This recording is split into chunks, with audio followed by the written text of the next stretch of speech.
Welcome to the channel. जोहार, नमस्कार। आज के इस वीडियो में हम देखने जा रहे हैं झारखंड में ब्रिटिश का आगमन। इसका पार्ट 3 हम देखने जा रहे हैं। दोस्तों, इस चैनल के माध्यम से आप झारखंड का आधुनिक इतिहास कवर कर रहे हैं, मॉडर्न हिस्ट्री ऑफ झारखंड। और इसमें जो इनपुट शामिल हैं वो डॉक्टर मनीष रंजन की पुस्तक झारखंड सामान्य ज्ञान, और इसके अलावा अन्य इनपुट भी शामिल हैं। तो आइए हम देखते हैं कि इस पार्टिकुलर वीडियो में आप कौन कौन से टॉपिक पढ़ने जा रहे हैं।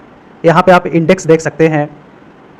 इसमें हम पढ़ने जा रहे हैं पलामू, छोटानागपुर खास, रामगढ़, मानभूम, सरायकेला, खरसामा और राजमहल। ये सारे स्टेट्स हुआ करते थे, उस समय राज्य हुआ करते थे। तो ये कैसे एक के बाद एक अंग्रेज़ों के हाथों में किस तरीके से चले जाते हैं, इसकी कहानी हम देखेंगे। और साथ ही मैं आपको बता दूं कि इसके बाद आपको MCQ सॉल्व करना है। इससे आपकी प्रैक्टिस और अच्छी हो जाएगी और बेहतर हो जाएगी। तो आइए स्टार्ट करते हैं।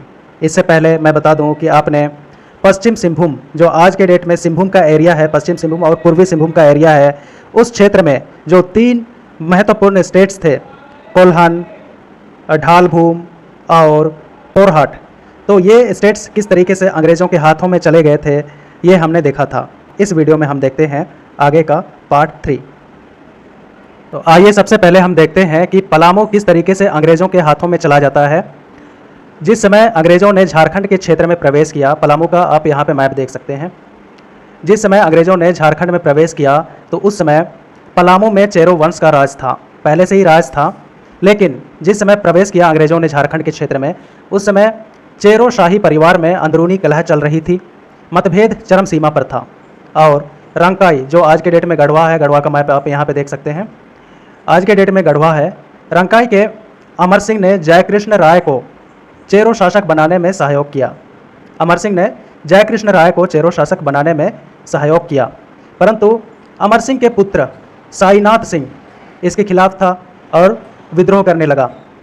जब साईनाथ सिंह ने विरोध किया तो जयकृष्ण राय, जिसको अमर सिंह ने चेरो शासक बनाने में सहयोग किया था, इसने गोपाल राय से साईनाथ सिंह की हत्या करवा दी। और 1770 ईस्वी में साईनाथ सिंह के भतीजे जयनाथ सिंह ने चिरंजीत राय के साथ मिलकर के चेतमा, जो सतबरवा गांव आज के डेट में पलामू में है, वहां पर जयकृष्ण राय की हत्या कर दी। तो इस तरीके से हत्या का सिलसिला लगातार चलते रहा। ठीक है, अमर सिंह ने जयकृष्ण राय को राजा बनाने में सहयोग किया तो अमर सिंह के पुत्र साईनाथ सिंह खिलाफ हो गए। और जब साईनाथ सिंह खिलाफ हो गए तो जयकृष्ण राय ने गोपाल राय से साईनाथ की हत्या करवा दी। और फिर बाद में 1770 ईस्वी में साईनाथ सिंह के भतीजे जयनाथ सिंह ने चिरंजीत राय के साथ मिलकर के चेतमा में जयकृष्ण राय की हत्या करवा दी। तो इस तरीके से हत्या का सिलसिला लगातार चला। इसके बाद जयनाथ सिंह ने पलामू किला पर अपना नियंत्रण कर लिया। अंग्रेज़ों ने एक चाल चली और गोपाल राय को पलामू का राजा बना दिया और पलामू को अर्ध रूप से स्वतंत्र राज्य घोषित कर दिया। अर्ध रूप से स्वतंत्र राज्य घोषित कर दिया, इसका मतलब यह है कि पलामू अंग्रेज़ों के अधीन था और उसको इंडिपेंडेंट भी घोषित किया। मतलब एक तो अधीन भी है और दूसरी तरफ स्वतंत्र भी घोषित कर दिया है। और इस तरीके से अर्ध रूप से पलामू स्वतंत्र राज्य घोषित कर दिया गया अंग्रेज़ों के द्वारा। 1771 ईस्वी में कंपनी ने जैकब कामेक को पलामू पर चढ़ाई करने के लिए भेजा। 29 जनवरी 1771 को कामेक पलामू पहुंचा और अपने नियंत्रण में कर लिया पलामू को, और चेरो को आत्मसमर्पण करने पर मजबूर कर दिया। इसके बाद जयनाथ सिंह और चिरंजीत पलामू छोड़कर भाग गए जब वहां पर रेड होने लगी तो, और फिर दोनों ने रामगढ़ में शरण ले ली। पलामू अब पूरी तरह कंपनी के अधीन आ गया था। गोपाल राय को कई शर्तों के साथ वापस पलामू का राजा बना दिया गया और गोपाल राय के ऊपर 12,000 रुपये का वार्षिक कर निर्धारित कर दिया गया। ये है पलामू की कहानी। यहाँ पे आप देख सकते हैं कि पलामू किस तरीके से फाइनली अंग्रेज़ों के हाथों में चला गया और गोपाल राय को राजा बना करके अर्ध रूप से पलामू को स्वतंत्र राज्य घोषित कर दिया गया। आइए अब हम देखते हैं छोटानागपुर खास, जिसको खुखरा भी बोला जाता है। खुखरा किस तरीके से अंग्रेज़ों के हाथों में चला जाता है, ये हम देखेंगे। छोटानागपुर खास में जिस समय अंग्रेज़ों का प्रवेश हुआ उस समय दर्पनाथ शाह, जो नागवंश का राजा था, उसका शासन चल रहा था। दर्पनाथ शाह हर तरफ दुश्मनों से घिरा हुआ था। कोल विद्रोह को दबाने में दर्पनाथ शाह ने पोड़हाट के राजा की सहायता की थी और इसी कारण से कोल लोग भी छोटानागपुर के कई क्षेत्रों पर लूट मचा रहे थे और दर्पनाथ शाह के खिलाफ हो गए थे।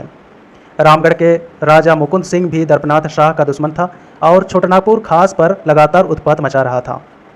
छोटानागपुर खास दोस्तों आज के डेट में रांची, खूंटी, गुमला, लोहरदगा इस वाले क्षेत्र को बोला जाता था।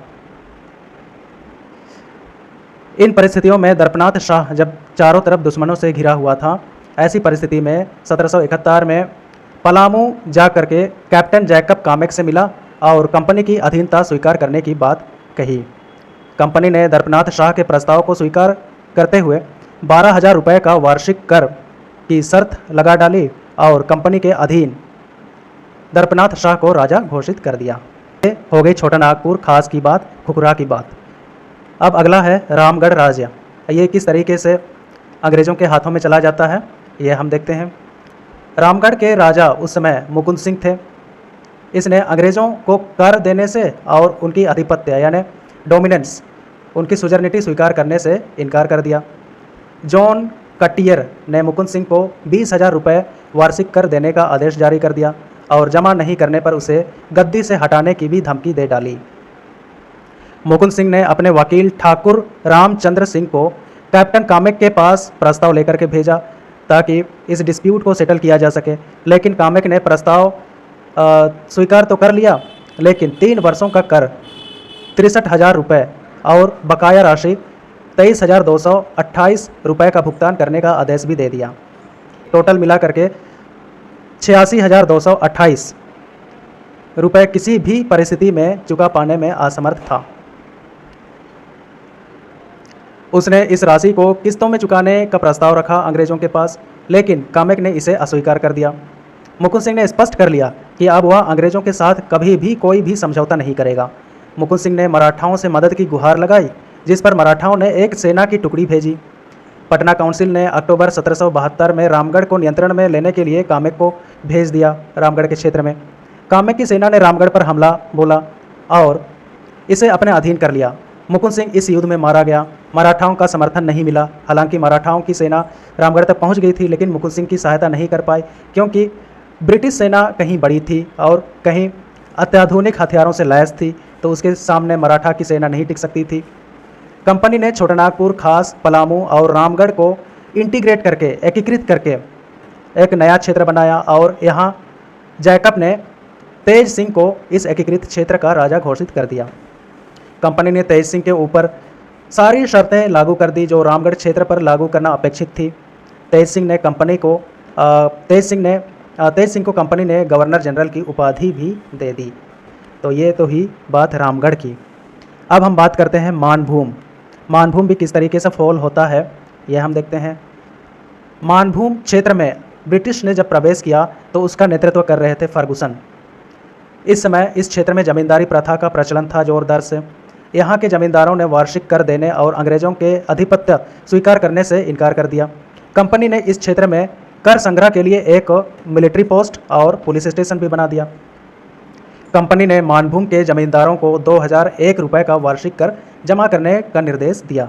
तो ये मानभूम क्षेत्र किस एरिया को कहते हैं? मानभूम क्षेत्र कहते थे धनबाद वाले एरिया को। धनबाद और उसके नेबरिंग डिस्ट्रिक्ट जो आज के डेट में है, इस एरिया को मानभूम का क्षेत्र कहा जाता था।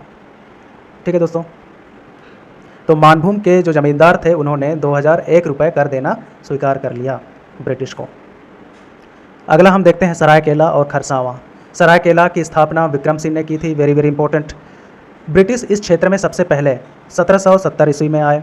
सरायकेला के राजा अभिराम सिंह ने ब्रिटिश को 1803 ईस्वी में एंग्लो मराठा युद्ध में सहायता की थी। किसने सहायता की थी? अभिराम सिंह ने। इस फैक्ट को याद रखना। खरसावां की स्थापना विक्रम सिंह के पुत्र कुंवर पदम सिंह ने की थी। कंपनी ने सरायकेला और खरसावां दोनों ही स्टेट्स को 1837 ईस्वी में अपने अधीन कर लिया और भारत के 562 रियासतें थीं उसमें विलय कर दिया सरायकेला और खरसावां दोनों स्टेट्स को। तो इस तरीके से सरायकेला और खरसावां स्टेट भी अंग्रेज़ों के हाथों में गिर गया। फिर अगला है राजमहल। राजमहल की स्थापना मुग़ल प्रिंस ने की थी। इसकी राजधानी शुजा, शायद शाह शुजा के नाम पे ये नाम रखा गया था, शुजा थी, जो वर्तमान में संथाल परगना का ही हिस्सा है। संथाल परगना का मैप आप यहाँ पे देख सकते हैं। ये वाले क्षेत्र को संथाल परगना कहा जाता है। और साहिबगंज यहाँ पे है, ठीक है। और आप यहाँ पे देख सकते हैं, ये है गोड्डा, ये पाकुड़ है। इस क्षेत्र में मुगलों ने ब्रिटिश के साथ व्यापारिक संबंध बनाने की कोशिश की। आज का जो राजमहल है वो साहिबगंज का ही क्षेत्र पड़ता है यहाँ पर। तो ब्रिटिश के साथ उन्होंने अच्छे संबंध बनाने की कोशिश की मुगलों ने, लेकिन 1676 में मुगलों ने राजमहल के शाही टकसाल यानी रॉयल मिंट की स्थापना की थी। इसका प्रयोग अंग्रेज़ों ने भी किया था। 1702 ईस्वी में औरंगजेब ने कंपनी के कुछ अधिकारियों को राजमहल की जेलों में बंद करवा दिया और यहीं से शुरू हो जाती है मुगलों और अंग्रेज़ों के बीच दुश्मनी का दौर। इस घटना से मुगलों और कंपनी के बीच तनाव बढ़ने लगा। 1763 ईस्वी में मेजर एडम्स ने मीर कासिम को पराजित किया और राजमहल में कंपनी का नियंत्रण स्थापित कर दिया। अंततः 12 अगस्त 1765 को मुगल शासक शाह आलम द्वितीय ने कंपनी को 26 लाख रुपए दिए और बिहार, बंगाल और उड़ीसा में दीवानी अधिकार भी दे डाला। और इस तरीके से राजमहल भी फॉल हो गया अंग्रेज़ों के हाथों में। तो राजमहल का क्षेत्र आज के डेट में यहाँ पे पड़ता है, लेकिन उस समय राजमहल का क्षेत्र काफ़ी बड़ा था, पूरा संथाल परगना ही लगभग था, ठीक है। तो ये हमने देखा राजमहल किस तरीके से फॉल हुआ और सरायकेला खरसावां किस तरीके से फॉल हुआ, यह हमने देखा। सरायकेला खरसावां का मैप आप यहाँ पे देख सकते हैं, यहाँ पे है, ठीक है दोस्तों। फिर मानभूम का एरिया मैंने आपको बता ही दिया था मैप में। मानभूम का एरिया, धनबाद और उसके नेबरिंग स्टेट्स को मानभूम कहते थे। रामगढ़ का एरिया मैं आपको मैप में बताना भूल गया था, यहाँ पे रामगढ़ है आज के डेट में, लेकिन उस समय हजारीबाग के काफ़ी पार्ट्स रामगढ़ में ही आते थे, ठीक है। और छोटानागपुर खास मैंने आपको बता ही दिया था कि छोटानागपुर खास जो था रांची, खूंटी, गुमला, लोहरदगा ये वाले क्षेत्र को छोटानागपुर खास बोला जाता था। और पलामू का मैप तो मैं आपको बता ही चुका हूँ, ये वाला पलामू का पार्ट था। आज के डेट में तो ये है, लेकिन पलामू उस समय बड़ा राज्य था। तो इस तरीके से आपने देखा कि पलामू किस तरीके से फॉल हुआ अंग्रेज़ों के हाथों में, खुखरा यानी छोटानागपुर खास किस तरीके से फॉल हुआ, फिर रामगढ़ के बाद मानभूम, सरायकेला खरसावां और फिर राजमहल। और यहाँ पर हमारा चैप्टर समाप्त होता है। अब हम सॉल्व करेंगे MCQs। आज का हमारा पहला MCQ है, जयकृष्ण राय को चेरो शासक बनाने में किसने सहायता की। तो यदि आपने बहुत अच्छे से वीडियो को ध्यान से देखा है तो आपके लिए आंसर देना आसान है। ऑप्शंस हैं अमर सिंह, साईनाथ सिंह, गोपाल राय, चिरंजीत राय। इसका सही उत्तर है अमर सिंह। अगला प्रश्न है, जयकृष्ण राय की हत्या किसने की। इसका सही उत्तर हो जाएगा जयनाथ सिंह। अगला प्रश्न है, अंग्रेज़ों ने किसे राजा बनाया और पलामू को अर्धरूप से स्वतंत्र घोषित किया। ऑप्शंस हैं अमर सिंह, साईनाथ सिंह, गोपाल राय, चिरंजीत राय। सही उत्तर है गोपाल राय। अगला प्रश्न है, 1771 में निम्न में से किसने पलामू पर चढ़ाई की। रूक, कामेक, विल्किंसन या फ्रेजर। उत्तर है कामेक। अगला प्रश्न है, जयनाथ सिंह और चिरंजीत राय ने पलामू से भागकर कहाँ शरण ली थी। रामगढ़, पौड़हाट, खड़गडिहा, छोटानागपुर खास। सही उत्तर है रामगढ़। अगला प्रश्न है, गोपाल राय ने ब्रिटिश को कितने रुपए का वार्षिक कर देना स्वीकार किया। 5000, 8000, 10,000 या 12,000। सही उत्तर है 12,000। अगला प्रश्न है, अंग्रेज़ों के प्रवेश के दौरान छोटानागपुर खास में किसका शासन था। दुर्जन शाह, भीमकर्ण, प्रतापकर्ण, दर्पनाथ शाह। सही उत्तर है दर्पनाथ शाह। अगला प्रश्न है, हो विद्रोह को दबाने में तमाड़ के राजा की किसने सहायता की थी। गोपाल राय, दर्पनाथ शाह, चिरंजीत राय, जगन्नाथ सिंह। सही उत्तर है दर्पनाथ शाह। अगला प्रश्न है, दर्पनाथ शाह ने ब्रिटिश को कितने रुपए का वार्षिक कर देना स्वीकार किया। 10,000, 12,000, 15,000, 18,000। सही उत्तर है 12,000। अगला प्रश्न है, अंग्रेज़ों के झारखंड में प्रवेश के दौरान रामगढ़ का राजा कौन था। मुकुंद सिंह, बलदेव सिंह, गोपाल नारायण, दलेल सिंह। सही उत्तर है मुकुंद सिंह। अगला प्रश्न है, मुकुंद सिंह ने अपने वकील को किसके पास प्रस्ताव लेकर भेजा। कामेक, जॉन, हार्डिंग, रुक। सही उत्तर है कामेक। अगला प्रश्न है, पटना काउंसिल ने रामगढ़ पर नियंत्रण करने के लिए किसे भेजा। ऑप्शंस हैं विल्किंसन, हार्डिंग, कामेक, जॉन। सही उत्तर है कामेक। अगला प्रश्न है कंपनी ने रामगढ़ के किस राजा को गवर्नर जनरल की उपाधि दी? दलेल सिंह, तेज सिंह, मुकुंद सिंह, बलदेव। सही उत्तर है तेज सिंह। अगला प्रश्न है किसके नेतृत्व में ब्रिटिश ने मानभूम में प्रवेश किया? फर्गुसन, कामेक, चार्ल्स कर लीजिएगा इसको, लॉरेंस। इसका सही उत्तर है फर्गुसन। अगला प्रश्न है कंपनी ने जमींदारों पर कितने रुपए का वार्षिक कर लगाया? 1000, 2001, 701 या 3000। सही उत्तर है 2001 रुपये। अगला प्रश्न है सरायकेला की स्थापना किसने की थी? बलदेव सिंह, विक्रम सिंह, मोतीचंद या तेज सिंह। सही उत्तर है विक्रम सिंह। अगला प्रश्न है सरायकेला के किस शासक ने ब्रिटिश को एंग्लो मराठा युद्ध में सहायता की? दलेल सिंह, विक्रम सिंह, मुकुंद सिंह, अभिराम सिंह। सही उत्तर है अभिराम सिंह। अगला प्रश्न है खरसावां के संस्थापक कौन थे? विक्रम सिंह, कुंवर पदम सिंह, अमीर अब्दुल्ला या चिरंजीत सिंह। इसका सही उत्तर है कुंवर पदम सिंह। अगला प्रश्न है कंपनी ने सरायकेला और खरसावां को किस वर्ष भारतीय रियासतों में विलय कर दिया? 1771, 1778, 1837, 1855। सही उत्तर है 1837। अगला प्रश्न है राजमहल की राजधानी कहाँ थी? अकबर नगर, शूजा, मोती झरना या सकरी गली। सही उत्तर है शूजा। अगला प्रश्न है किस मुगल शासक ने अंग्रेज अधिकारियों को राजमहल के जेलों में बंद करवा दिया? अकबर, शाहजहां, औरंगजेब, हुमायूं।